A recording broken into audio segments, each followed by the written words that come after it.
அப்படியே நான் நார்மலாக போயிட்டே இருந்தேன்.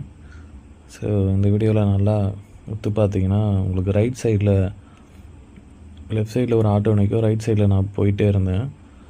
ஸோ சடனாக ரோட்டில் நான் நார்மலாக கவனித்து தான் ஓட்டுவேன். ஸோ அந்த மாதிரி கவனித்து ஓட்டிகிட்டே போகும்போது நான் கரெக்டாக இப்போ ரைட் சைடில் நல்லா கவனிங்க, மொபைல் ஒன்று கீழே இருந்துச்சு. ஓகேங்களா, கரெக்டாக வரும் பாருங்க. இந்த வீடியோ பார்த்தீங்கன்னா கிளியராக உங்களுக்கு மொபைல் கேஸ் இப்போ கிராஸ் பண்ணிவிட்டேன். ஸோ நான் பார்த்த டைமில் கரெக்டாக பின்னாடி வந்த ஆட்டோக்கார் அவரும் பார்த்துட்டாரு. ஸோ நான் இறங்கி எடுக்க போகலான்னு இருக்கும்போது இறங்கி ஸோ மொபைல் விழுந்துச்சுன்ட்டு பேசஞ்சர்கிட்ட சொல்லிவிட்டு எடுக்க போயிட்டுருந்தேன்.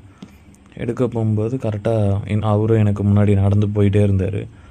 நடந்து போயிட்டு எடுக்கலான்னு போகும்போது கரெக்டாக ஒரு பைக் வந்து மேலே ஏற்றிட்டாங்க அந்த மொபைலில்.